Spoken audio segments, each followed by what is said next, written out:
Hey guys, so I just posted a blog and was told that making a vlog about it, like with me reciting it, would be a really cool idea because it's kind of like a monologue that someone might do in like a comedy thing. So I thought, hey, why not? Sure. Before I start, I'll restate my editor's note that while I am once again stating the obvious here, please note that this post is a parody and satirical, as the title Loves Parody implies. This is not meant to be taken serious, nor does it constitute as actual advice. I shouldn't have to say this, really I shouldn't, but as we all know, there's certain Xanga users, predominantly those who habitate, dating-ish, lovely-ish, who repeatedly somehow need to be reminded of this. Anyway, moving on. If you really think about it, there's a common drug, a powerful drug, that you need no prescription for. It's not illegal, although sometimes it makes you do things that could be illegal. It's really dangerous. You never know when it's going to hit you. Everyone is susceptible to it. It has built up, but also destroyed many a life. No, I'm not talking about caffeine, although, come to think of it. No, I'm talking about love. Yes, love. It's the #1 leading cause of insanity, not to mention temporary blindness. This is a well-known scientific statistic. Love is blind? Yeah, really dangerous stuff. Love can move mountain? Dude, if we'd had steroids like that in the market, we'd have beat Canada's butt in the Olympics. Just saying. Love causes severe emotion rushes. Let's see, how do I best explain this? Let's take you, a normal, rational person. You go about your daily life, an innocent individual. You never know when it'll hit. Sometimes love sneaks up on you. Other times it just randomly smacks you sideways in the middle of ordering a venti cinnamon dolce. Easy on the cream. It's a lot like getting the flu and PMSing at the same time. In fact, love smacking you while you have the flu and are PMSing, well, let's just say it might explain certain catastrophic events.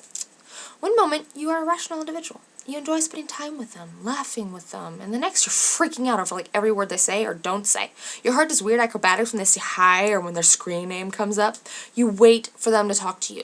And when they do, you feel special. When they don't, you come up with like a million reasons ranging from they hate me to they're talking to someone more special to they're just getting a snack and they're probably extremely busy with work and something like that at the moment. These reasons all flood through your brain in a time span of like 10 seconds. And when they log off without talking to you, you wonder whether they're mad or avoiding you. You second guess everything. You become the most suspicious person on the planet Earth. Let's just suffice it to say you could rival Sherlock Holmes with all the logical deductions you may conclude and based on nothing. The real fun begins when your brain splits off in two personalities. The rational self and the emo self. The rational self is, well, rational. It thinks just like you did before love struck. The emo self is not only utterly irrational, it is incapable of positive thought. Your thoughts transfer between, they don't like me in that way, but that's okay because we're really good friends and that's good, and he hates me. I can never face him again. What have I done wrong? I'll never be normal again. And then he gets really crazy. Yeah, boy, this is just the beginning. Imagine that. Because at this point, a third personality arises. The irrational hysteric personality. This will all lead to a situation much like the following. You'll be sitting and reading Jane Austen's Pride and Prejudice. Suddenly, as you start dreaming of Mr. Darcy, it hits you. You know Darcy! He's a friend of yours. You suddenly realize you love him. The fact that you've known this person for a previous 6 years without ever thinking anything like that is utterly and completely irrelevant. You will never look upon this person the same way again. Everything you ever ignored or just mildly appreciated in this person is suddenly the epitome of perfection.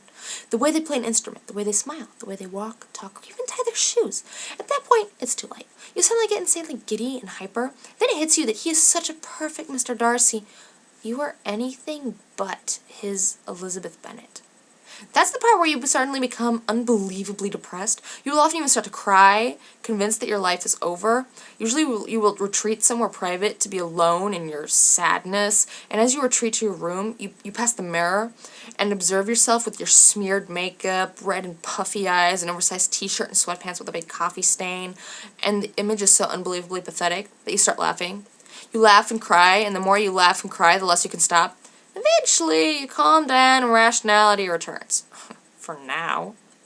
You never know when you're going to lose control once more and become another heap of a crying mess. If you're lucky, you'll keep your act together for as long as you're around him, secretly melting every time you make eye contact or watch him stir his tea. Yeah, love makes you think that people stir their tea in some insanely special way that no other person on this earth can do quite as well. And furthermore, you secretly want to steal their cup once they're done and make it your own and use it every day for the rest of your life. My precious. See how I was saying that love can make you do illegal things? Yeah. Sometimes, though, in particularly bad cases, he will say something utterly harmless. Because I must mention at this point that although you are suffering love smack syndrome, they usually remain blissfully unaware that anything has changed. I really feel bad for those poor, innocent, naive men. Someone should randomly give them chocolate and beer to compensate them. And you will look at him and start crying madly and run away, and they'll stare after you and replay the last 5 minutes of conversation several times, wondering what the fuck just happened. In those cases, you usually have to confront them about it, because, at this point it's kind of obvious, and they will either go, oh my gosh, I've been so afraid to tell you. Rare, very, very rare. Don't count on this one. You're better off crying in your room at night for a few months, seriously.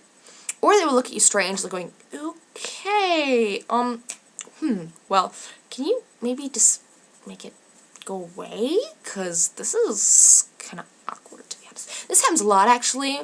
Your best bet is to scream, April Fools! And if it isn't April Fool's Day, just cover and say that you purposely didn't do it on the 1st of April, because this way they'd be more likely to fall for it.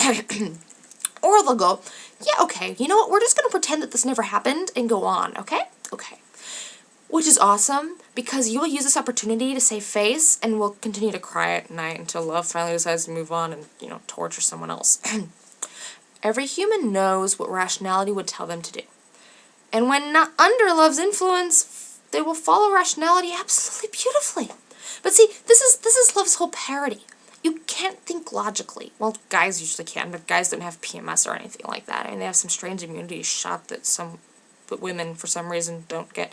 I envy guys. Their brains are so wonderfully simple. You will make things worse than they could have been, and you will act weird and high. You will usually make a fool out of yourself, acting up, in general, acting like a baboon who's cracked one coconut too much over his head. Do you know what I mean? Yes, you know what I mean. There's only one solution for this insane parody. Fight back! Keep reading your book, okay? Enjoy it. It's okay to acknowledge that you're friends with, the amazing epitome of Mr. Darcy. It's even okay to dream about something turning out. Don't allow it to take over! If it is meant to be, it will be. If not, hey, you still have an awesome friend. An amazing, attractive, awesome friend. But rationality must win!